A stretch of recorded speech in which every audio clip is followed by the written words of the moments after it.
नमस्कार, मैं नीलम कुमारी, व्याख्याता बियानी गर्ल्स बीएड कॉलेज। आज हम छंद विषय के बारे में अध्ययन करेंगे। जैसा कि मैंने पहले वाले वीडियो में आपको बताया था कि छंद क्या है। जैसे कि छंद को वेद पुरुष के पादों के रूप में स्वीकार किया गया है। छंद का जो कार्य है वो वेद मंत्रों में उच्चारक और भावबोधन के लिए किया जाता है। तो इसके लिए हम ये जानते हैं कि छंदों का ज्ञान होना अत्यंत आवश्यक है।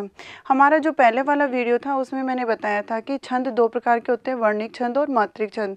वर्णिक छंद वे छंद होते हैं जिसमें वर्णों की गणना की जाती है तथा मात्रिक छंद वे छंद होते हैं जिसमें हम मात्राओं के आधार पर छंद का पता लगाते हैं कि कौन सा छंद है। आज हम करेंगे इंद्रवज्रा छंद कि इंद्रवज्रा छंद क्या है। इंद्रवज्रा छंद का लक्षण है स्यादिंद्र वज्रा यदि तौ जगो गए हैं, अर्थात इंद्रवज्रा छंद वह है जिसमें तौ दो तगण होते हैं, ज एक जगण होता है तथा गौ अंत में दो गुरु होते हैं। अर्थात इंद्रवज्रा छंद वह है जिसमें तगण तगण जगण तथा अंत में दो गुरु आते हैं, वह हमारा इंद्रवज्रा छंद है। इस प्रकार हम इस छंद के जो प्रत्येक चरण है उसमें 11 वर्ण होते हैं। तो हमारा जो टोटल वर्ण है उसमें 44 वर्ण हो गए।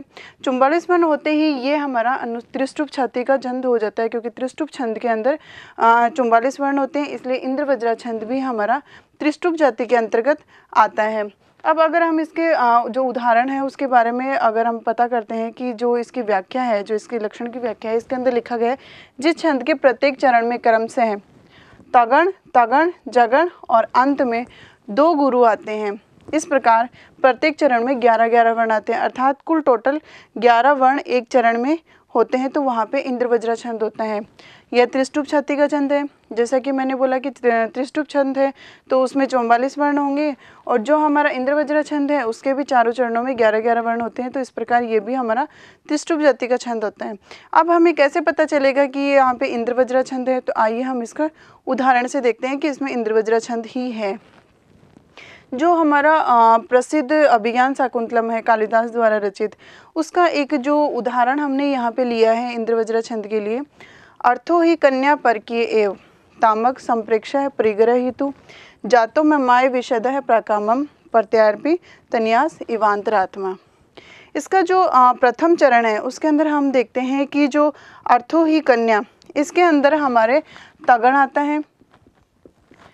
ये जो हमारा तगण है और तगण का हमारा लक्षण होता है इसके प्रथम में दो गुरु और अंत में एक लघु होता है, जो अर्थो ही है।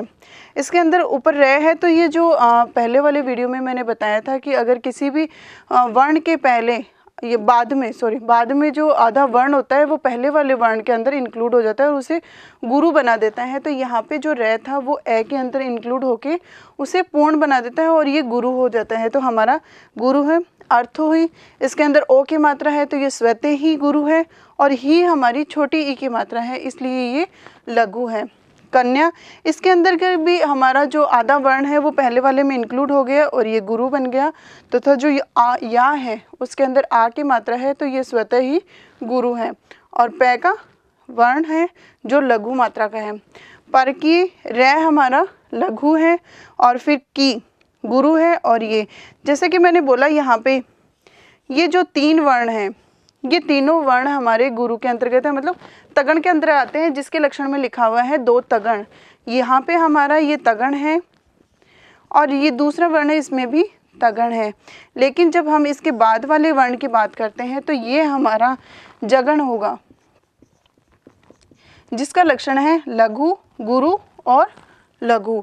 तो हमारा जो तगण है इसके अंतर्गत लघु की में बड़ी की मात्रा है इसलिए गुरु और लघु, तथा बाद में दिया गया है 2 गुरु होते हैं।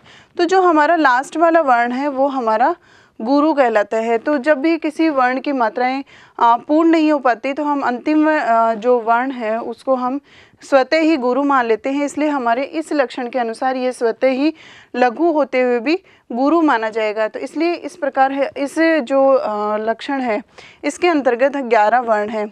अगर हमें ये अंदेशा होता है कि अगर हमें ये मात्राएं सही नहीं लग पाती हैं और हमें ये संभावना रहती है कि हम उस छंद को भूल जाएंगे कि भाई इस छंद में कौन सा लघु आएगा कौन सा गुरु आएगा, तो हम उसके वर्णों को भी काउंट करके उसके अंतर्गत हम ये पता कर सकते हैं कि इसमें कौन सा छंद होगा। जैसे 1 2 3 4 5 6 7 8 9 10 और 11। तो यहाँ पे कुल टोटल 11 वर्ण है। तो 11 वर्णों के आधार पे हम ये पता कर सकते हैं कि इसके अंदर इंद्रवज्रा छंद ही होगा, क्योंकि यह हमारा 11 वर्णों का छंद होता है। इंद्रवज्रा छंद के बाद में हम बात करते हैं उपेंद्रवज्रा छंद की। उपेंद्रवज्रा छंद का जो लक्षण है वो है उपेंद्रवज्रा जत जास्त तव गोव, अर्थात उपेंद्रवज्रा छंद वह है जिसमें जगण, तगण, जगण और अंततव मतलब अंत में 2 गुरु होते हैं। अर्थात वह छंद जिसके अंतर्गत जगण, तगण, जगण तथा अंत में 2 गुरु होते हैं वो हमारा उपेंद्रवज्रा छंद होता है। इस प्रकार हमारा जो उपेंद्रवज्रा छंद है इसके प्रत्येक चरण में 11-11 वर्ण होते हैं, अर्थात कुल 44 वर्ण होते हैं। तथा ये हमारा जो छंद है ये त्रिष्टुप जाति का छंद कहलाता है, क्योंकि त्रिष्टुप छंद के अंतर्गत 44 वर्ण आते हैं। और जो हमारा उपेंद्रवज्रा छंद है इसके भी कुल जो वर्ण है वो 44 ही हैं। अब हम बात करते हैं कि किस प्रकार हम ये पता करें कि जो हमारा जो श्लोक है या जो चरण है उसके अंतर्गत उपेंद्रवज्रा छंद है। तो ये हमारा एक उदाहरण है। त्वमेव माता च पिता त्वमेव, त्वमेव बंधुश्च सखा त्वमेव, त्वमेव विद्या द्रविणम त्वमेव, त्वमेव सर्व मम देव देव। अर्थात जो हमारा जो प्रथम वर्ण है वो लघु है। तो यहाँ पे आपको एक शंका होगी कि ये इससे पहले जो आधा वर्ण है वो कहाँ जाएगा। तो मैंने आपको बताया था कि जो आधा वाला वर्ण है वो पहले वाले वर्ण में इंक्लूड हो जाता है और उसे गुरु बना देते हैं। लेकिन जो हमारा यहाँ पे तय है उससे पहले कोई भी वर्ण ना होने के कारण ये वर्ण अपना स्थान खो देता है, अर्थात इस वर्ण का कोई भी यूज़ नहीं है। फिर आगे बात करते हैं वह हमारा लघु है, तो हमने लघु की मात्रा लगाई है और जो में है उसके ऊपर एक ही मात्रा होने के कारण ये हमारा गुरु है और वह हमारा फिर से लघु है। तो ये जो 3 जो वर्ण हैं इन 3 वर्णों की जब मात्राएं देखते हैं तो ये हमारा जगण के अंतर्गत आता है। अर्थात जो हमारा जगण है, जगण की जो मात्राएं हैं उन मात्राओं में हम देखते हैं कि जो पहला लघु, फिर गुरु और लघु आता है, तो ये हमारा जगण हुआ। उसके बाद हम देखते हैं जो आगे वाले 3 वर्ण हैं उन 3 वर्णों में माता दोनों में आ की मात्रा है। तो आ की मात्रा होने पर हमने इस पर गुरु का चिन्ह लगाया है और जो च है वो लघु है। तो ये जो तीनों हैं वो हमारे तगण के अंतर्गत आते हैं। और अगर हम तगण का लक्षण देखते हैं तो इसके अंतर्गत आता है दोनों लघु और एक वर्ण गुरु का, अर्थात तीनों चरणों में दोनों गुरु और एक लघु होता है। और फिर आगे वाले वर्ण को हम देखते हैं तो वही हमारा जगण होता है, मतलब एक लघु फिर गुरु और फिर लघु। और अंतिम जो वर्ण है वो दोनों मेव में एक ही मात्रा के कारण गुरु हैं, लेकिन जो लास्ट वाला वह है वो लघु होते हुए भी अपनी छंद की पूर्ति के लिए गुरु माना गया है। तो यहाँ पे अंतिम जो वर्ण है गुरु है।